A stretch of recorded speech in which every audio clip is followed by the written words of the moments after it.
ठीक है बेटा, अभी हम क्लास को स्टार्ट कर रहे हैं। तो गुड इवनिंग ऑल। जैसे कि सभी बच्चों को पता है कि हम 9th क्लास में मैथ्स विषय को पढ़ रहे हैं, है ना। और इसमें हमने आपका सेकंड चैप्टर स्टार्ट किया हुआ है। सेकंड चैप्टर स्टार्ट किया हुआ है पॉलिनोमियल, बहुपद। तो इस चैप्टर को पढ़ने के लिए जितने भी बेसिक कंसेप्ट की जरूरत होती है उनको हम क्लास में कवर कर रहे हैं। तो आज की क्लास में भी हम एक बेसिक कंसेप्ट को कवर करेंगे, लेकिन उससे पहले जो लास्ट क्लास में हमने पढ़ा था उसको हम जल्दी से एक बार रिवाइज कर लेते हैं। तो लास्ट क्लास में हमने जो पढ़ा था उसको रिवाइज करेंगे, लेकिन उससे पहले इन बातों का बेटा आपको ध्यान रखना है कि आपको अपना कैमरा और माइक दोनों बंद रखना है बेटा, ठीक है। आपके कोई भी सवाल होते हैं, कोई भी सवाल है, कोई भी डाउट है, तो वो आप मैसेज करके पूछेंगे। मैसेज कैसे करेंगे? आपके मोबाइल पर राइट कॉर्नर पर ये 3 बिंदु आपको दिख रहे होंगे यहाँ पर, ठीक है। इस पर जैसे ही क्लिक करेंगे तो पहला ही ऑप्शन आपको इनकॉल मैसेज का मिल जाएगा। तो मैसेज पर क्लिक करेंगे तो आप मैसेज कर सकते हैं। उसके बाद कुछ क्वेश्चन आपसे पूछे जाते हैं पोल सेक्शन में, जिनके उत्तर देना आपको कंपलसरी है कि सभी बच्चे इसके आंसर जरूर करेंगे, ठीक है। कैसे करना है बेटा आंसर? कि 3 बिंदु पर वापस से जाएंगे, यहाँ पर क्लिक करेंगे 3 बिंदु पर तो लास्ट ऑप्शन आपको एक्टिविटी का मिल जाएगा। और एक्टिविटी पर जैसे ही क्लिक करते हैं तो पोल आ जाता है, और पोल पर जैसे ही क्लिक करेंगे आप तो ये सारे ऑप्शन आ जाते हैं। तो जो भी ऑप्शन सही लगता है उस पर टिक कर देना है आपको, और फिर वोट कर देना। यहाँ पर वोट पर क्लिक कर देना है तो वोटेड लिखा हुआ आ जाएगा। इसका मतलब ये होगा कि आपके जो भी उत्तर है वो हमारे पास आ गए, ठीक है। तो इन बातों का बेटा आपको ध्यान रखना है। चलिए आगे आ जाते हैं बेटा। आगे देखेंगे यहाँ पर कि हमने जो लास्ट क्लास में पढ़ा था, हम पढ़ रहे थे समीकरण का हल, है ना, पक्षांतरण विधि द्वारा। पक्षांतरण विधि द्वारा solution of an equation by transpose method. तो इस टॉपिक को हम लास्ट क्लास में पढ़ रहे थे, उसको हम जल्दी से एक बार रिवाइज कर लेते हैं। समीकरण को समझना पड़ेगा पहले कि समीकरण क्या है। तो समीकरण के बारे में मैंने आपको बताया था कि समीकरण क्या होता है, कि जिसमें हमारे पास क्या आता है, अचर आता है ना, चर आता है, और इक्वल टू का चिन्ह आता है ना। चर, अचर और इक्वल टू का चिन्ह, और सक्रियाएं हमारे पास आती है जिसमें प्लस होता है, माइनस होता है, गुणा होता है, भाग होता है, ये हमारे पास आते हैं, ठीक है। तो इसको हम समीकरण बोलते हैं। जैसे मैंने लिखा यहाँ पर 4x+2 बराबर 6। तो ये एक समीकरण है। क्यों समीकरण है? क्योंकि यहाँ पर जो x लिखा गया है ये चर होता है बेटा, और ये जो नंबर लिखे गए हैं ये अचर होता है। ये चर और ये अचर, और यहाँ पर बराबर का चिन्ह दिया गया है, बराबर का चिन्ह दिया गया है, तो इसका मतलब ये क्या होगा, एक समीकरण होगा। तो समीकरण के लिए इतना ध्यान रखना है कि आपके पास क्या होगा, चर होगा, नंबर 2 अचर होगा, ठीक है, और नंबर 3 आपके पास क्या होना चाहिए, इक्वल टू का चिन्ह होना चाहिए। तो जैसे चर की बात करते हैं तो बेटा चर में हमारे पास सिर्फ नंबर्स आते हैं, है ना, संख्याएं आती है। तो जो भी संख्याएं आप लिखेंगे वो अचर चर होती है, वो सॉरी चर की बात कर रहे हैं हम, अचर की बात कर रहे हैं। अचर में बेटा संख्याएं आती हैं हमारे पास, है ना, संख्याएं आती हैं। अचर में हमारे पास क्या आएंगी, संख्याएं आएंगी। और चर की अगर बात करते हैं तो चर हमारे पास क्या होगा, कि ऐसे हमारे पास ये चर होते हैं जिनका मान है ना बदलता रहता है, और इसको हम इंग्लिश अल्फाबेट से डिनोट करते हैं, इंग्लिश अल्फाबेट से डिनोट करते हैं, ये बराबर का चिन्ह। तो मतलब क्या हुआ कि हमारे पास ये अगर आ रहा है जिसमें चर है, अचर है और बराबर का चिन्ह है, तो उसको हम क्या बोलते हैं, समीकरण बोलते हैं। तो ये एक समीकरण। अब इस समीकरण को हमें हल करना है ना। लेकिन अगर मैं बात करूं कि मैं अगर यहाँ पर लिख देता हूं कि 7x प्लस के 8, तो बताइए क्या ये एक समीकरण होगा? क्या ये एक समीकरण होगा? चैट बॉक्स में लिखकर बता सकते हैं यस या नो। No sir.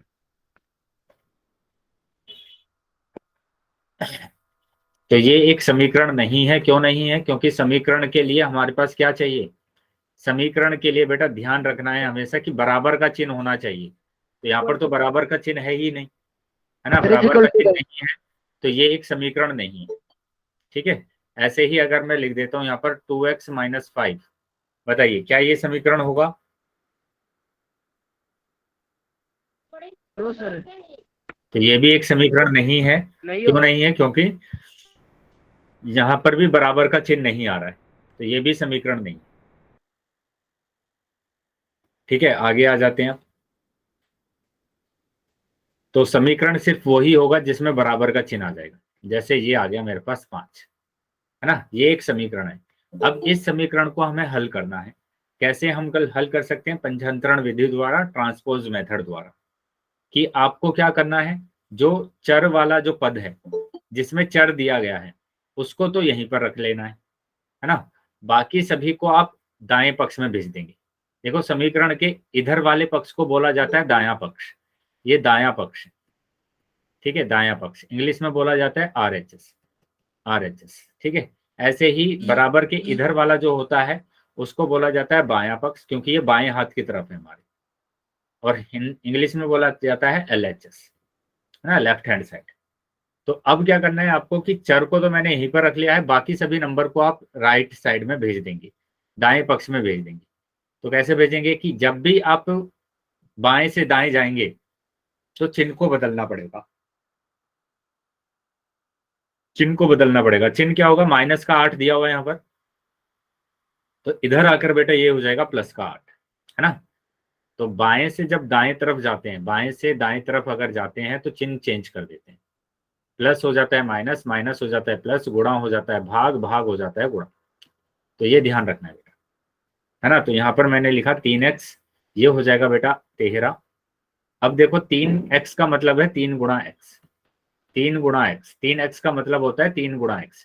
तो अब गुणा में दिया हुआ है ना 3, तो ये यहाँ पर भाग में आ जाएगा, बटे में आ जाएगा।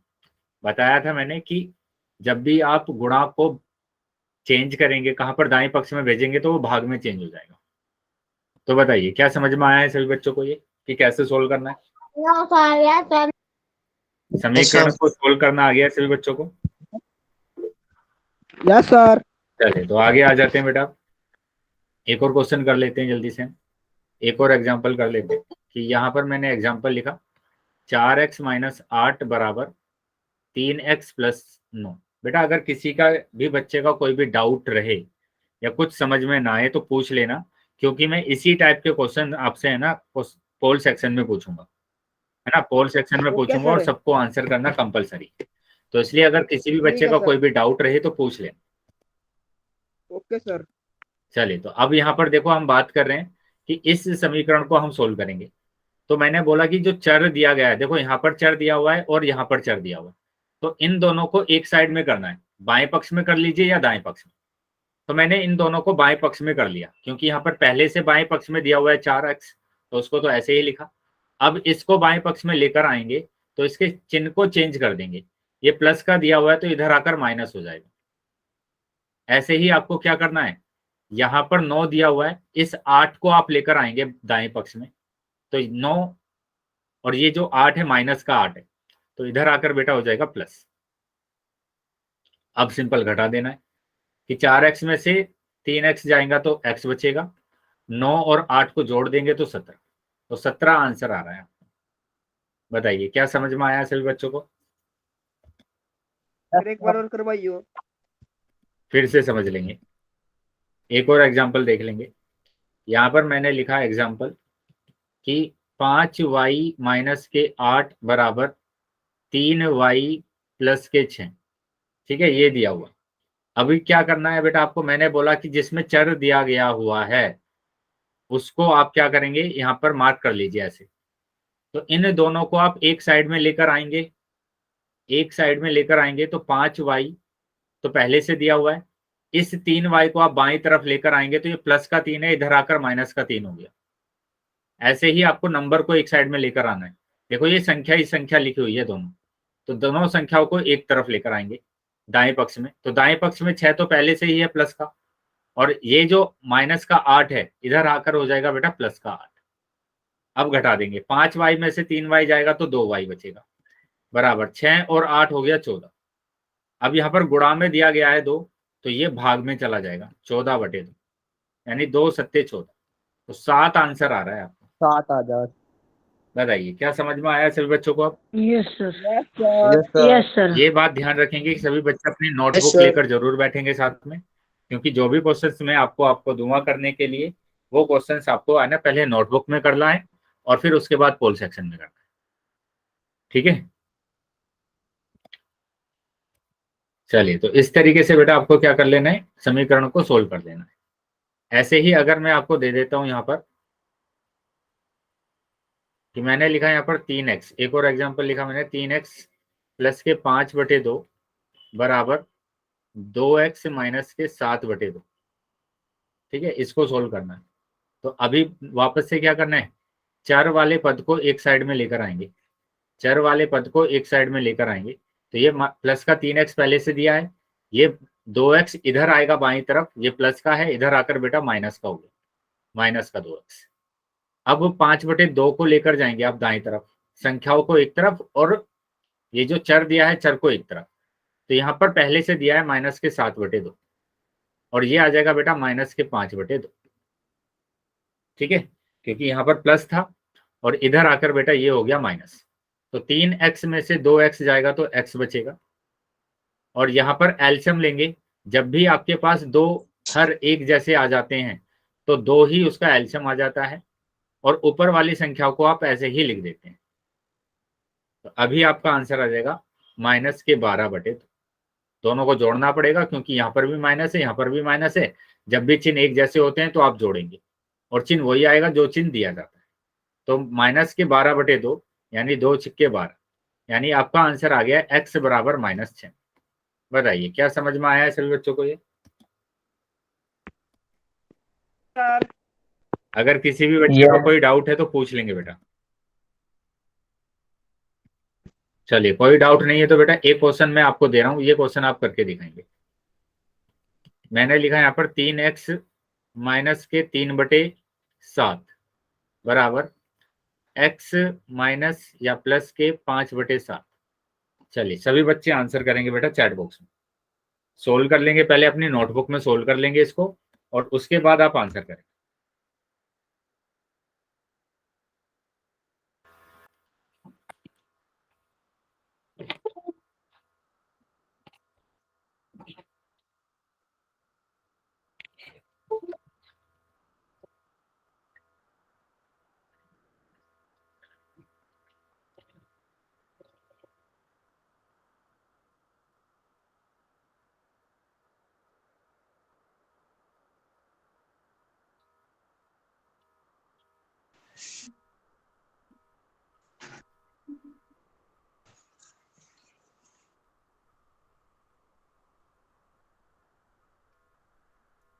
सभी बच्चे बेटा आंसर करेंगे पहले नोटबुक में और फिर चैट बॉक्स में आंसर लिखकर भेजेंगे कि क्या आपका आंसर आ रहा है।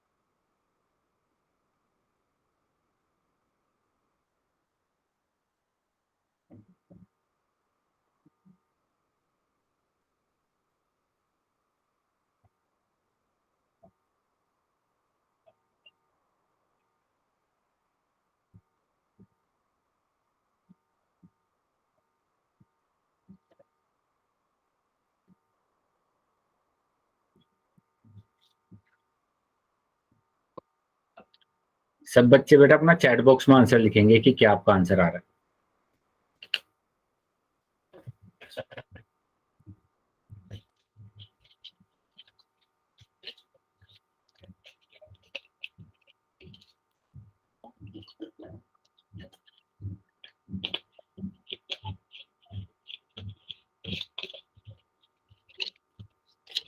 अभी तक किसी भी बच्चे का आंसर नहीं आया है। समझ में आया ना आपको कि कैसे सोल्व करना है? अगर समझ में नहीं आया है तो पूछ सकते हैं वापस से, लेकिन सभी बच्चे अपना नोटबुक में जरूर सोल्व करेंगे। पहले नोटबुक भी साथ के साथ आप दिखा देंगे कि आपने कहां पर इसको सोल्व किया। देखिए, अगर किसी बच्चे को समझ में नहीं आया तो वापस से देख लेंगे।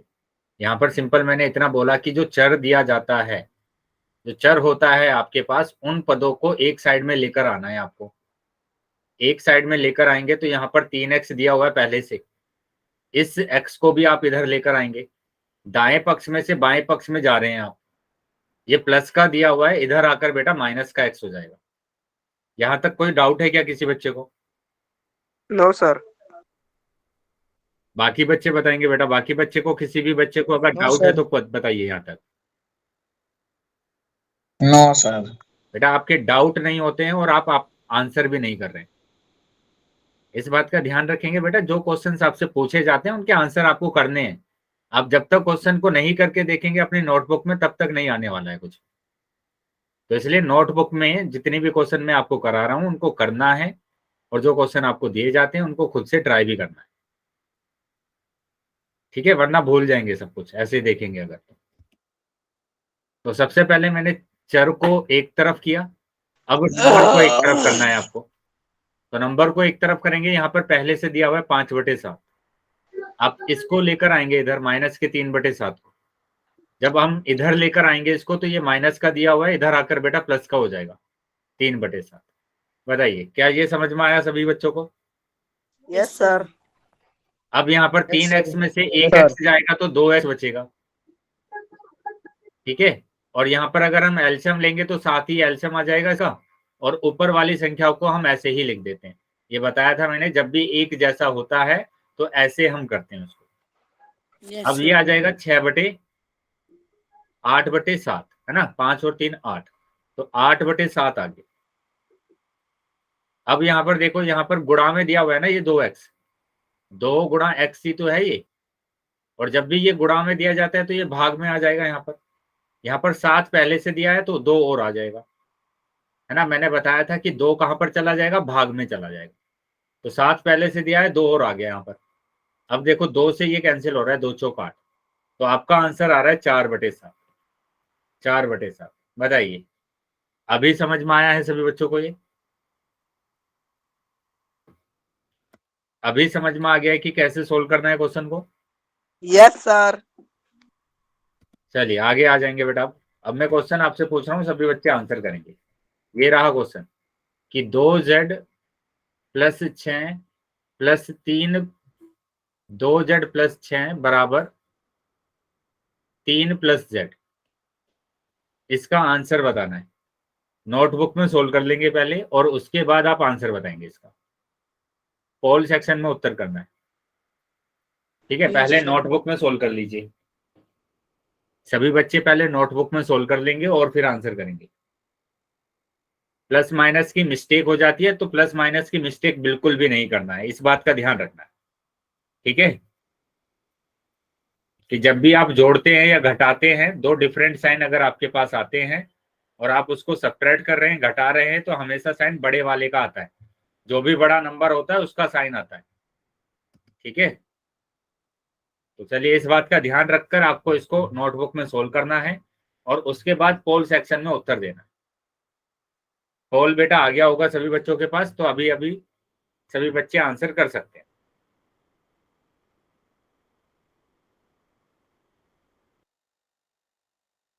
अब सभी बच्चे अपना आंसर कर सकते हैं पोल सेक्शन में।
सभी बच्चे आंसर करेंगे, अभी भी काफी बच्चे रह गए हैं जिन्होंने आंसर नहीं किया है। सभी कर बच्चों दिया को सर। जिन बच्चों ने कर दिया है वेरी गुड, बाकी बच्चे भी आंसर कर देंगे।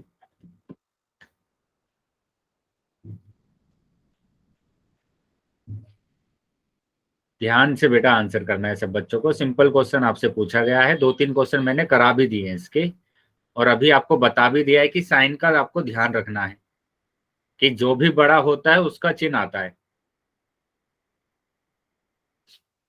प्रॉब्लम कहाँ आ रही है बेटा आपको? 5 सेकंड के बाद मैं पोल को बंद कर रहा हूँ, ठीक है? तो अगर जो भी बच्चों ने आंसर नहीं किया है वो जल्दी से बेटा आंसर कर देंगे। लास्ट 5 सेकंड है बेटा। 1 2 3 बेटा बोलेंगे नहीं बीच में, आपको पता है ना क्लास में आप नए तो है नहीं। सुदेश देवी के नाम से जो बच्चा ज्वाइन है, अगर आप नए हैं तो मैं आपको वापस से समझाऊं। सर शिवम है।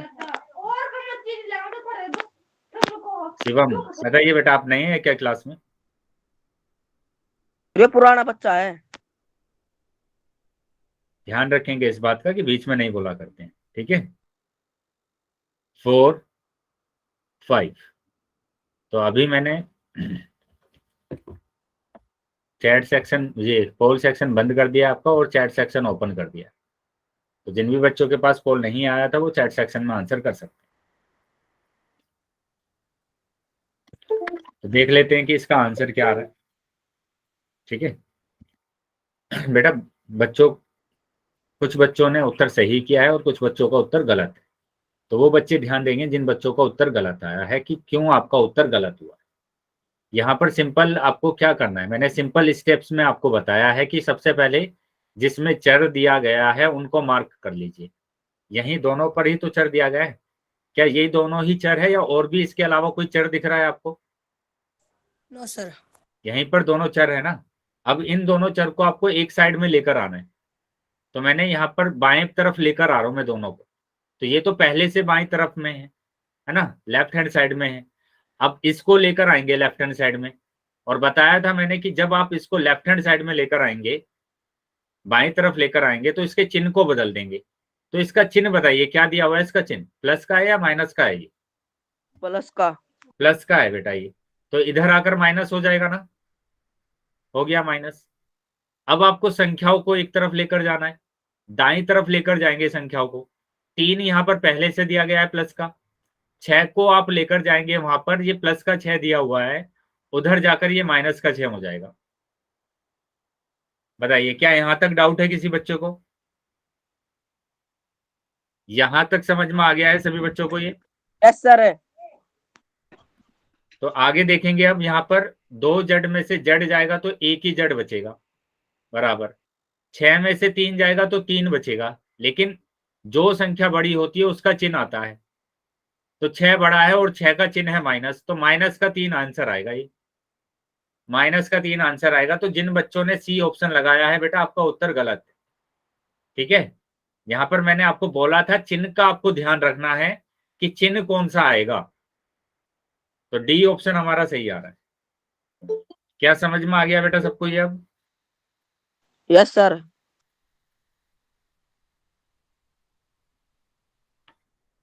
चलिए तो आगे आ जाते हैं बेटा। तो यहाँ जो आंसर आ रहा है वो आंसर आ रहा है डी, ठीक है? आज के टॉपिक पर आ जाते हैं, और आज का टॉपिक है गुणनखंड, है ना, सर्व गुणनखंडों की विधि, मेथड ऑफ कॉमन फैक्टर। तो गुणनखंड सीखेंगे सबसे पहले कि गुणनखंड होते क्या है। तो यहाँ पर ध्यान देंगे कि अगर आपके पास कोई भी बीजीय व्यंजक दिया हुआ है, जैसे ये एक बीजीय व्यंजक दिया हुआ है यहाँ पर, है ना, 5xy + 6, ये बीजीय व्यंजक दिया हुआ है। तो इस बीजीय व्यंजक में हम पहले पदों को अलग करते हैं, और पदों को अलग करता है बेटा प्लस और माइनस। प्लस और माइनस पदों को क्या करते हैं, पदों को अलग करते हैं, अलग करते हैं। कैसे करते हैं? जैसे मैंने लिखा x + 3, तो प्लस आ गया ना बीच में। तो यहाँ पर 2 पद है, एक तो पद है बेटा x और दूसरा पद है बेटा 3। क्या समझ में आया यहाँ पर कि हमारे पास कितने पद दिए हुए हैं? 2 पद यस। दिए। लेकिन अगर मैं लिखता हूँ x y z, तो देखो यहाँ इनके बीच में कहीं पर भी प्लस नहीं आ रहा, ना माइनस आ रहा है। तो ये सिर्फ एक ही पद दिया हुआ है फिर, अगर इनके बीच में ना प्लस है ना माइनस है तो ये कितने पद है बेटा यहाँ पर? बताइए कितने पद होंगे ये? एक एक। पद होगा, ठीक है, एक ही पद होगा। तो इन बातों का ध्यान रखना है। तो जैसे यहाँ पर ये बीजीय व्यंजक दिया हुआ है तो प्लस यहाँ पर लगा हुआ है, तो एक तो ये पद होगा, इसमें एक होगा ये, यानी कि दो पद है आपके पास, एक तो है 5xy और एक है 6। क्या इतनी बात समझ में आई सभी बच्चों को? Yes sir. तो एक तो पद आ गया Yes, बेटा sir. 5xy हमारे पास, और एक पद आ गया है 6। अब 5xy का गुणनखंड करना है। तो 5xy का गुणनखंड करने के लिए पहले 5 का गुणनखंड करेंगे और 5 का अभाज्य गुणनखंड करेंगे। तो 5 का तो बेटा 5 ही होता है, तो 5 तो 5 के ही टेबल में आता है, ठीक है। तो 5 का गुणनखंड क्या हो जाएगा बेटा? 5 ही होगा, तो 5 हो गया। x की Yes, बात sir. करेंगे तो x का गुणनखंड x ही होगा, y का गुणनखंड y ही होगा। 6 का देखो, 6 का अभाज्य गुणनखंड क्या होता है? 2 से डिवाइड करेंगे, 2 तिया 6, 3 से डिवाइड करेंगे, 3 एकम 3, तो 2 और 3 आया है, तो 2 आ गया और 3 आ गया। बताइए समझ में आया बेटा सबको गुणनखंड कैसे करना है? Yes sir. Yes, sir. तो ऐसे आप गुणनखंड करेंगे। ये गुणनखंड करना हमने सीखा हुआ है, बस मैंने इसको जल्दी से रिवाइज आपको करा दिया है। एक बार फिर देख लेते हैं। गुणनखंड की बात कर रहे हैं तो मैंने यहाँ पर लिखा 3x²y, इसका गुणनखंड करते हैं। तो गुणनखंड करना है, गुणनखंड करने के लिए आप क्या करेंगे? पहले संख्या का गुणनखंड, 3 का गुणनखंड क्या होगा बताइए? 3 का गुणनखंड क्या होगा? क्या आएगा बेटा 3 का गुणनखंड? सर 3 आए सर, 3 का आएगा सर, एक से करें सर, एक से कर सकते हैं सर। 3 का 3 से ही करेंगे, एक से नहीं करेंगे, ठीक है। एक तो सबका ही गुणनखंड होता है, तो ठीक है 3 सर। एकम 3 3, तो 3 ही आ जाएगा बेटा, है ना। अब x की घात 2 का अगर हम करते हैं, x की घात 2 का करते हैं तो x की 2 बार गुणा कर देंगे, क्योंकि घात यहाँ पर 2 आ रहा है, y एक ही बार आ रहा है तो y आ जाएगा ऐसे। तो ये इसका गुणनखंड होगा, ठीक है। एक और एग्जांपल से मैं समझा देता हूं ताकि सारे डाउट आपके क्लियर हो सके। मैंने अब की बार लिखा 14x² y a की घात 3, इसका गुणनखंड करना है बेटा आपको। तो सबसे पहले 14 का करना पड़ेगा, तो सबसे छोटे नंबर 2 से डिवाइड करते हैं पहले, कि 2 तो सत्ते 14, फिर 7 से करेंगे तो 7 एकम 7, सर तो ये एक आ आएगा। जाएगा इसका गुणनखंड। गुणनखंड 14 का गुणनखंड तो आ गया है बेटा क्या? 2 गुणा 7। अब x की घात 3, x की घात 2 का गुणनखंड होगा x गुणा x, सर y तो बेटा y आ जाएगा, और a की घात 3 का अगर करेंगे तो a गुणा a गुणा a, 3 बार गुणा कर देंगे। बताइए क्या समझ में आया है सभी बच्चों को ये? Yes sir. तो इस तरीके से आपको क्या करना है? गुणनखंड करना है। अभी हम आ जाते हैं बेटा आगे। तो वह गुणनखंड जो सभी पदों में उभयनिष्ठ हो सर्व गुणनखंड कहलाता है। देखो सर्व गुणनखंड क्या है, कॉमन फैक्टर क्या है? कॉमन फैक्टर बेटा वो होता है जो सब में कॉमन हो, जो सब में आ रहा हो, उसी को हम क्या बोलते हैं? सर्व गुणनखंड, कॉमन फैक्टर। जैसे मैंने कहा, यहाँ पर मैंने लिख दिया 4x की घात 2, यहाँ पर मैंने लिखा 2x, या मैंने यहाँ पर लिख दिया क्या? 2y, और यहाँ पर लिख दिया 8z, है ना। ये 3 पद मैंने लिख दिए हैं। अब यहाँ पर देखो 3 नहीं, मैं 2 ही पद लिखता हूं पहले, बाद में 3 पद की बात करेंगे। तो सबसे पहले मैंने इसका गुणनखंड किया, गुणनखंड किया मैंने सबसे पहले। बताइए 4 सर का गुणनखंड क्या होगा? 4 सर का दो करते हैं सर, तो 2 दो एकम, दूनी 4, 2 एकम 2, 2 2। यानी कि 2 गुणा 2 होगा, है ना। और x की घात 2 का करेंगे तो x गुणा x। अब ऐसे ही इसको करना है, तो इसका तो बेटा 2 गुणा y ही आ जाएगा, 2 गुणा y। तो दोनों में देखो क्या कॉमन आ रहा है, देखो 2 यहाँ पर भी आ रहा है और 2 यहाँ पर भी आ रहा है, बस यही एक कॉमन आ रहा है और कुछ कॉमन नहीं आ रहा। क्या और कुछ भी आ रहा है क्या कॉमन? दोनों में सिर्फ यही 2 आ रहे हैं सर और कुछ कॉमन नहीं आ रहा। जैसे यहाँ पर इस 2 की बात करेंगे तो ये 2 तो यहाँ पर है लेकिन यहाँ पर नहीं है, और दूसरा 2 यहाँ पर x है लेकिन यहाँ पर नहीं है x, यहाँ पर x है यहाँ पर x नहीं है, यहाँ पर y है यहाँ पर y नहीं। तो हमारे पास सर्व गुणनखंड क्या होगा? यहाँ पर जो सर्व गुणनखंड होगा, कॉमन फैक्टर होगा, वो क्या होगा बताइए? क्या होगा कॉमन फैक्टर? बेटा 2 ही तो होगा, दोनों में 2 ही तो दिया हुआ है कॉमन। क्या समझ में आया है जी? Yes yes sir. तो ये हमारे पास होगा कॉमन फैक्टर। ठीक है, एक और एग्जांपल कर लेते हैं। तो यहां पर मैंने लिखा 5xy और यहां पर मैंने लिख दिया 6xz। अब देख लेते हैं क्या कॉमन आ रहा है। तो सबसे पहले इसका गुणनखंड किया मैंने, इसको गुणनखंड किया और इसका गुणनखंड क्या होगा। 5 का तो बेटा 5 ही आ जाएगा, x का x आ जाएगा, y का y आ जाएगा। इसके गुणनखंड की बात करते हैं तो 6 का आ जाएगा 2 × 3, x का बेटा x आ जाएगा और z का z आ जाएगा। अब देखो क्या कॉमन आ रहा है। 5 इसमें है, इसमें नहीं है, x इसमें है और इसमें भी है, y इसमें है, इसमें नहीं है, 2 इसमें है, इसमें नहीं है, 3 इसमें है, इसमें नहीं है। तो सिर्फ एक ही कॉमन आ रहा है हमारा, वो भी x आ रहा है। तो यही हमारे पास होता है सर्वगुणनखंड। इसी को सर्वगुणनखंड कहा जाता है, कॉमन फैक्टर कहा जाता है। तो यही होता है बेटा कॉमन फैक्टर। बताइए क्या समझ में आया है सभी बच्चों को ये? Yes sir. चलिए, तो अगर समझ में आया बेटा तो एक इसका आंसर आप बताएंगे जल्दी से। ये एग्जांपल दे रहा हूं मैं, जल्दी सभी बच्चे इसका आंसर करेंगे।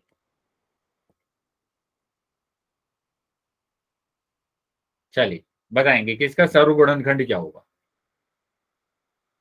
इसका सर्वगुणनखंड क्या होगा ये आपको बताना।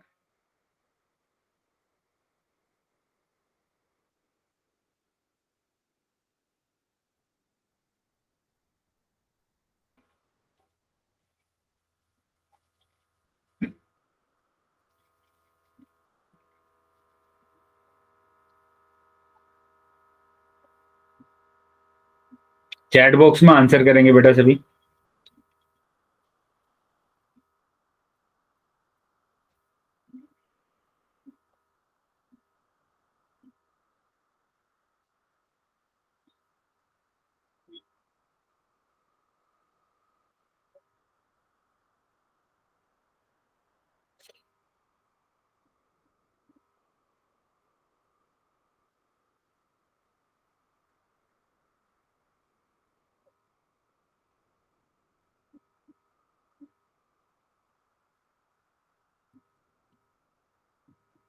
सर 7वां ही आ रहा है सर कॉमन।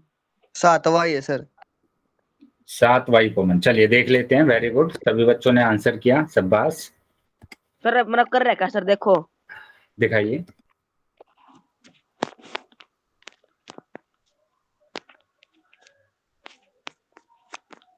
ठीक है बेटा, वेरी गुड, इसी तरीके से सोल्व करना था, शाबाश। चलिए बाकी बच्चे भी चेक कर लेंगे अपना आंसर। तो यहाँ पर सबसे पहले मैंने इसका गुणनखंड किया और गुणनखंड करने के बाद देखते हैं कि क्या हमारा आंसर आ रहा है। 7 का तो बेटा 7 ही आ जाता है, y की घात 2 का करेंगे तो y गुणा y। ठीक है, यहाँ पर अगर हमें करना है उड़नचस y का तो पहले उड़नचस का करना पड़ेगा। तो उड़नचस का होगा 7 × 7।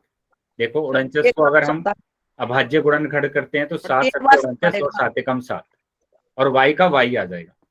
अब देखेंगे यहाँ पर तो 7 तो यहाँ पर भी दिया हुआ है और यहाँ पर भी दिया हुआ है। ठीक है, यहाँ पर y दिया हुआ है, यहाँ पर भी y दिया हुआ है। देखो यहाँ y दिया हुआ है और दूसरा y नहीं है मेरे पास।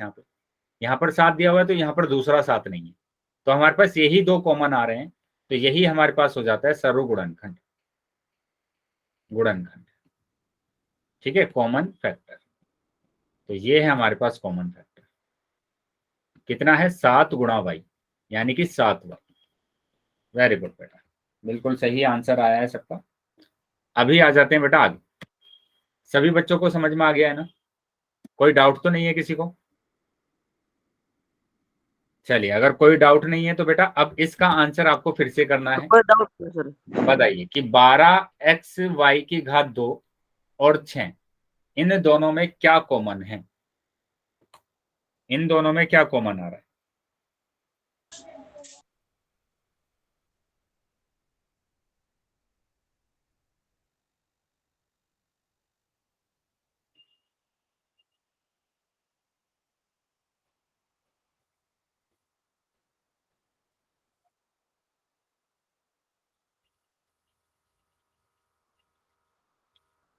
चैट बॉक्स में आंसर करेंगे बेटा सभी।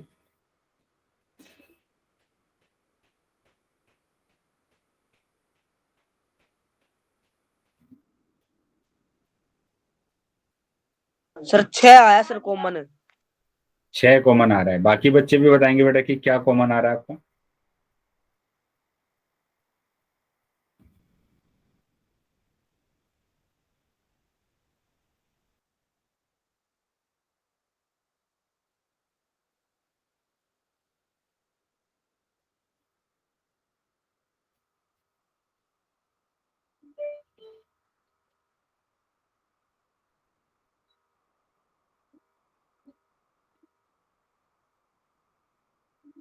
बाकी बच्चे भी बताएंगे कि क्या आंसर आया बेटा।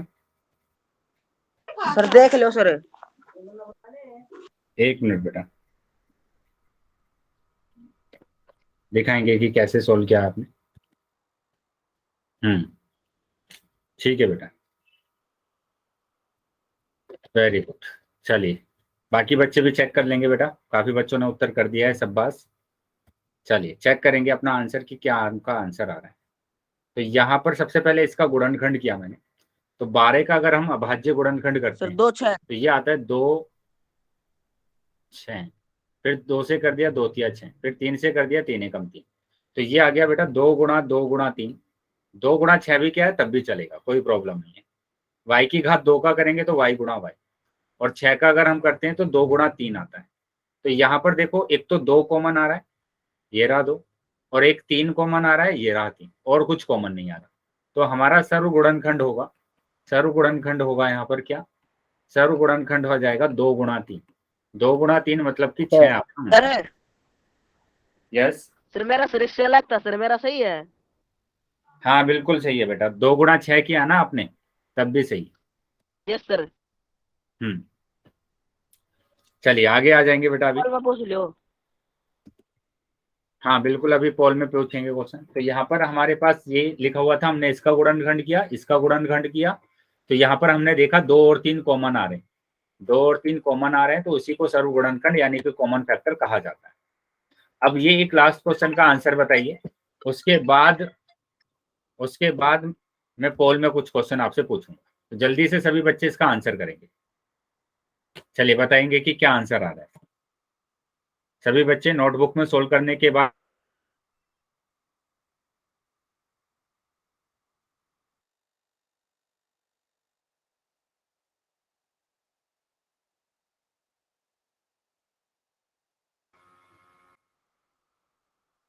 क्वेश्चन को ध्यान से देख लेंगे बेटा, और फिर इसके बाद आंसर करेंगे आप।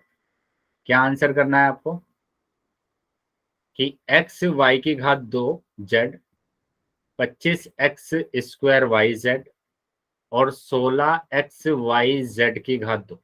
तो सबके गुणनखंड कर लीजिए पहले, और उसके बाद आप देखेंगे कि सर्वगुणनखंड क्या आ रहा है, सब में क्या कॉमन आ रहा है, ये आपको देखना है।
सभी बच्चे आंसर करेंगे बेटा चैट बॉक्स में।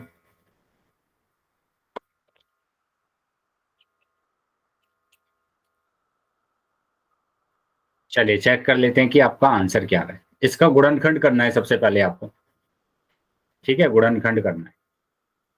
तो यहाँ गुणनखंड अगर हम करेंगे तो ये आ जाएगा क्या, x, y की घात 2 का करेंगे तो y गुणा y, z का करेंगे तो z आ जाएगा। 25 का अगर करते हैं तो 5 गुणा 5 आएगा, x की घात 2 का तो x गुणा x, y का करेंगे y, z का करेंगे z। यहाँ पर 16 का करते हैं तो 2 गुणा 2 गुणा 2 गुणा 2, जेड है सर। और x गुणा वाई गुणा z गुणा z आ जाएगा। अब देखो क्या क्या कॉमन आ रहा है, x यहाँ पर आ रहा है, यहाँ पर भी आ रहा है और यहाँ पर भी आ रहा है ना। तो तीनों में x आ रहा है, तो मैंने उसको तीनों में पहले लिख लिया उसको कि सर्वगुणनखंड में हमारे पास जो आ रहा है वो तीनों में x आ रहा है एक तो। फिर y की बात करेंगे, y यहाँ पर भी आ रहा है, यहाँ पर भी y आ रहा है और यहाँ पर भी y आ रहा है, तो ये भी हमारे पास एक कॉमन आ रहा है। z, फिर देखो y यहाँ पर है लेकिन y यहाँ पर नहीं है ना, यहाँ पर तो है, यहाँ पर नहीं है, तो ये तो कॉमन नहीं है हमारे पास दूसरे वाला y। z की बात करेंगे तो z यहाँ पर भी है, यहाँ पर भी z दिया हुआ है और यहाँ पर भी z दिया हुआ है, तो ये हमारे पास कॉमन आ गया। अब देखो यहाँ पर क्योंकि y ही नहीं कॉमन आ रहा था तो और कुछ कॉमन नहीं आएगा, ठीक है, सबसे छोटा यही है हमारे पास। तो हमारे पास ये तीनों कॉमन आ रहे हैं, मतलब एक्स वाई जेड कॉमन आ रहे हैं। सर मेरा देखियो। समझ में आया बेटा सबको? यस सर, देख लो सर मेरा। ठीक है बेटा, एक्स वाई जेड आ रहा है, वेरी गुड, शाबाश।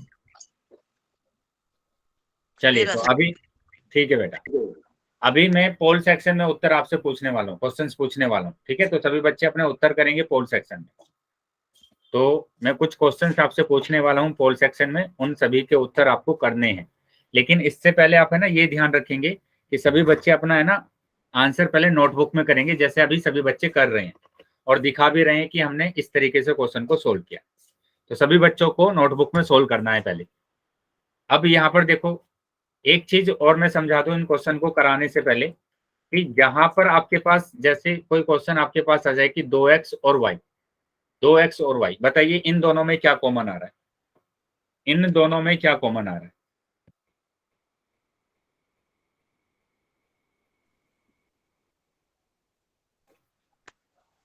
यस बेटा, बता पाएंगे कि क्या कॉमन आ रहा है? तो नो सर। यहाँ अगर हम देखेंगे तो 2 गुणा एक्स है ये और ये y, तो इन दोनों में तो कुछ भी कॉमन नहीं है, कुछ भी कॉमन नहीं आ रहा। तो जहां पर कुछ भी कॉमन नहीं आता है ना, जहां पर कुछ भी कॉमन नहीं आता है वहां पर उसका सर्वगुणनखंड 1 होता है। बताइए क्या याद रहेगा सबको?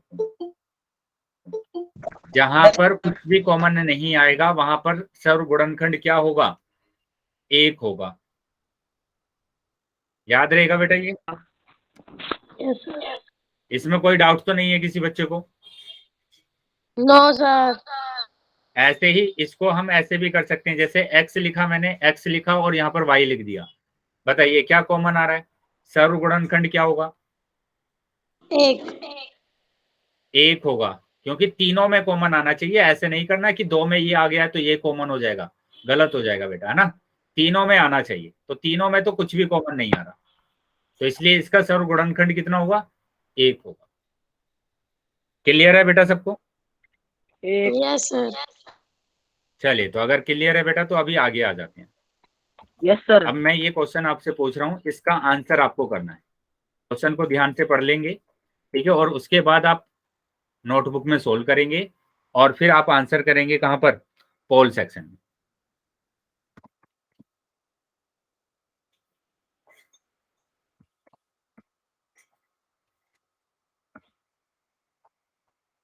ठीक है, पोल बेटा अभी आ जाएगा आपके पास, सबसे पहले आप इसको सोल्व कर लीजिए।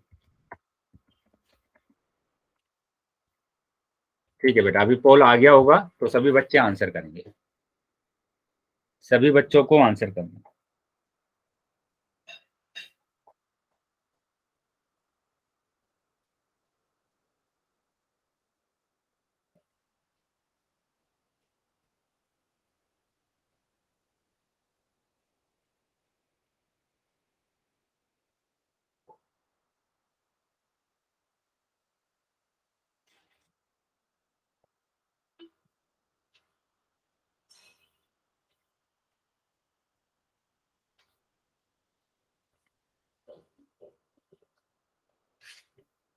सर गलती से दूसरा दब गया।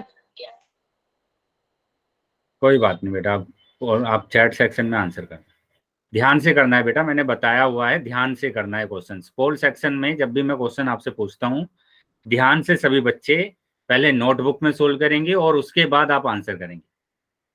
अभी मैंने 2-3 क्वेश्चन इसके बताए हैं जस्ट।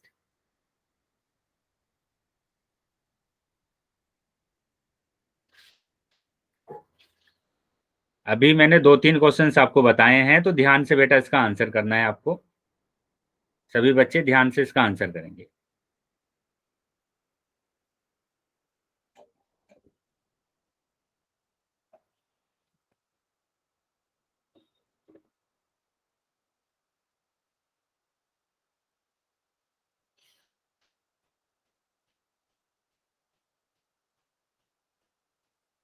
पांच सेकंड में मैं पोल को बंद कर रहा हूँ। जो बच्चे रह गए हैं वो जल्दी से अपना आंसर कर दें। 1 2 3 4 5। ठीक है, पोल बंद कर दिया है मैंने और चैट सेक्शन आपका ओपन कर दिया। बेटा काफी बच्चों का उत्तर गलत आया है, बहुत बच्चों ने उत्तर गलत किया इसको। इसमें क्या प्रॉब्लम बेटा हो गई आपको? मैंने अभी 2-3 क्वेश्चन इसके आपको करके दिखाए थे पीछे कि इसका आप गुणनखंड करेंगे तो 2 गुणा एक्स होगा, इसका गुणनखंड करेंगे तो 3 गुणा एक्स होगा, यहां पर करेंगे तो 2 गुणा 2। तीनों में बताइए क्या कॉमन आ रहा है? तीनों में आना चाहिए वो। क्या 2 तीनों में आ रहा है? 2 तो तीनों में नहीं आ रहा। 2 यहां पर आ रहा है लेकिन यहां पर नहीं आ रहा, तो 2 तो कॉमन होगा ही नहीं। एक्स से देखेंगे अब, क्या एक्स तीनों में आ रहा है? एक्स यहां पर आ रहा है और यहां पर आ रहा है, इसमें आ ही नहीं रहा एक्स, तो एक्स भी कॉमन नहीं होगा।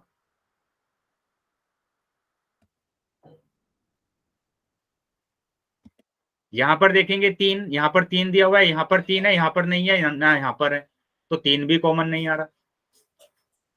तो तीनों में तो कुछ भी कॉमन नहीं आ रहा है, आपने एक्स लगा रखा है। बताइए बेटा, एक्स तो 2 में ही तो आ रहा है। मैंने अभी पीछे आपको ये करके दिखाया है कि यहां पर भी एक्स आ रहा है, यहां पर भी एक्स आ रहा है, तो इसका मतलब ये नहीं है कि एक्स एक्स का गुणनखंड हो जाएगा।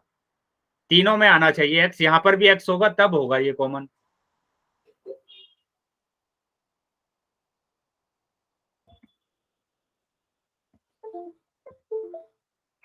बताइए क्या समझ में आ रहा है सभी बच्चों को ये? तो क्या सर कॉमन आएगा यहाँ पर? इसका क्या होगा सर्वगुणनखंड? एक। जब तीनों में कुछ कॉमन नहीं आ रहा है तो वहां पर सर्वगुणनखंड 1 होता है। तो यहाँ हमारा जो आंसर होगा वो ए आंसर होगा। तो इसका जो सर्वगुणनखंड होगा वो क्या होगा? 1 होगा। एक। आया अभी समझ में सबको? Yes sir. Yes sir.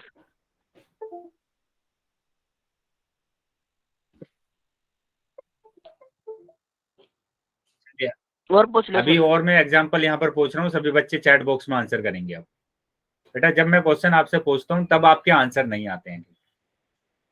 जब मैं समझाता हूँ तो सबको समझ में आ जाता है, लेकिन उसके बाद जैसे ही मैंने क्वेश्चन पूछा तो सबके आंसर गलत आ गए।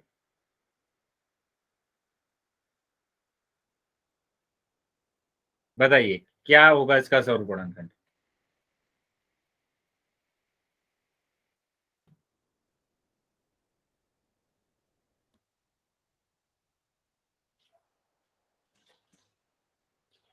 इसका सर्वगुणनखंड बताइए क्या होगा? एक होगा सर। एक सर। सर एक है। 1 पक्का 1 होगा, देख लीजिए। Yes sir.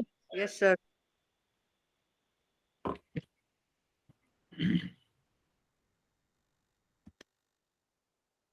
चलिए यहाँ पर गुणनखंड करेंगे तो 5 गुणा एक्स आएगा, यहाँ पर 5 का 5 होगा और इसका 7 गुणा वाई होगा। तो 5 देखो, 5 दो ही जगह आ रहा है, यहाँ पर नहीं आ रहा, तो 5 तो गुणनखंड नहीं होगा। एक्स एक ही जगह पर आ रहा है, 7 भी एक ही जगह पर आ रहा है, वाई भी एक ही जगह पर आ रहा है, तो इनमें कोई भी कॉमन नहीं आ रहा है, मतलब इसका गुणनखंड क्या होगा? 1 होगा। कोई डाउट किसी को? No no sir. Sir. No sir.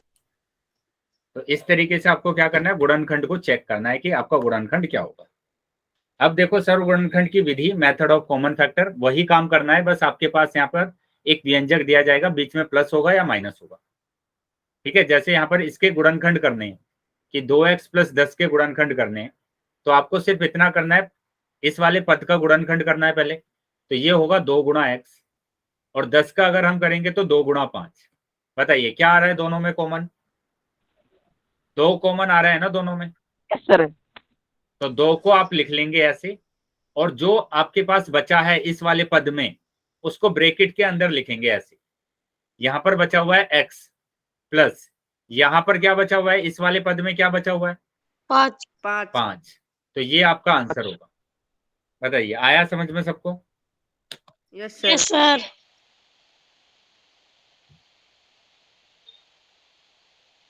किसी भी बच्चे का कोई डाउट है ऐसे क्वेश्चन में?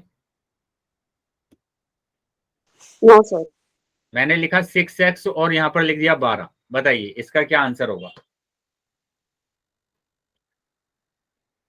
सर इसका सर 6 गुणा 12 सर 6 गुणा x सर, और सर प्लस में सर 2, ठीक 2 गुणा 6 सर 6 दूनी 12, और सर इसको लिखेंगे तो हम सर 6 गुणा is equal to sir x plus 6। देखो 6 गुणा x कर दिया, ठीक है कोई बात नहीं। यहाँ पर आपने कर दिया 6 गुणा 2, ये भी ठीक है। तो अभी यहाँ पर 6 यहाँ पर भी है और 6 यहाँ पर भी है, यहाँ से बाहर निकाल लीजिए 6। 2 आएगा। तो यहाँ पर आ जाएगा x और यहाँ पर आ जाएगा 2। तो ये आपका आंसर होगा। क्या आया समझ में सबको? यस यस ये सर। आप कर सकते हैं। और दूसरा, अगर आप फैक्टर करना चाहते हैं, पूरा गुणनखंड करना चाहते हैं, 6 का तो हो जाएगा बेटा 2 गुणा 3 x, और 12 का होगा 2 गुणा 2 गुणा 3। ठीक है, तो यहाँ देखो हमारे पास एक तो 2 कॉमन आ रहा है और एक आ रहा है 3। तो 2 और 3 तो बेटा बाहर लिख लिया मैंने। यहाँ पर बचा हुआ है x और यहाँ पर बचा हुआ है 2। तो ये आ जाएगा 2 तिया 6 x प्लस 2। बताइए बेटा, क्लियर है सबको? Yes sir. तो इस तरीके से आपको क्या करना है, गुणनखंड करना है। ठीक है, आगे आ जाते हैं अब। तो यहाँ पर बताया भी गया है, हम इस प्रत्येक पद को अखंडनीय गुणनखंड के गुणनफल के रूप में लिखते हैं। मतलब 2x को आपने लिखा 2 इंटू एक्स और 10 को लिखा 2 इंटू 5।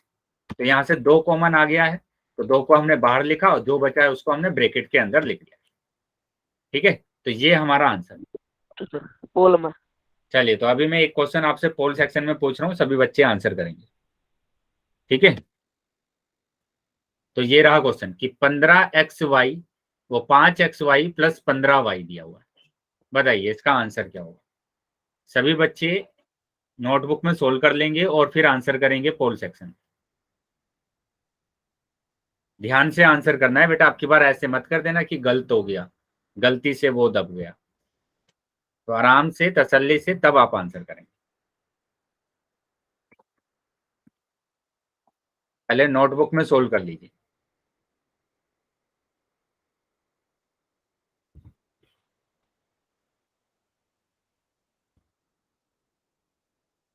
चलिए, पोल अभी आ गया होगा सभी बच्चों के पास, तो सभी बच्चे आंसर कर सकते हैं।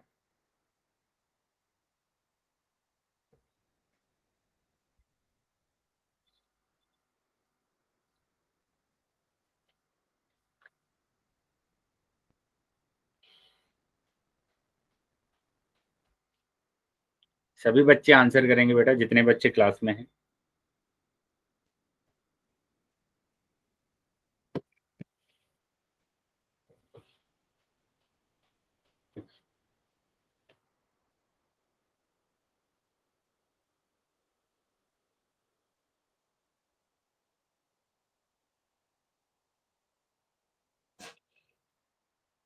बेटा एक ही बच्चे का आंसर आया है अभी, सभी बच्चे आंसर करेंगे।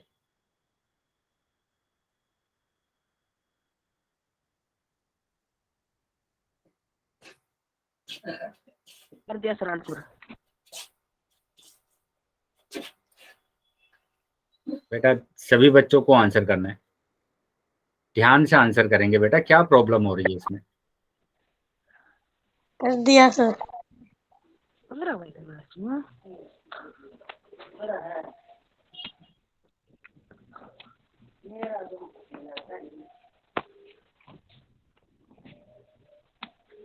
बेटा गुणनखंड आते हैं ना, गुणनखंड कर लिए ना पहले इनके दोनों को, दोनों पदों के गुणनखंड आपको करना है पहले। उसके बाद देखना है दोनों में क्या कॉमन आ रहा है, इसका गुणनखंड कीजिए, इसका गुणनखंड कीजिए पहले। बाकी बच्चे भी आंसर करेंगे बेटा।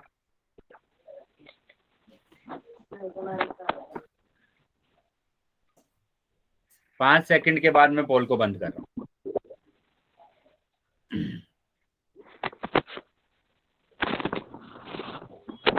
Last 5 second.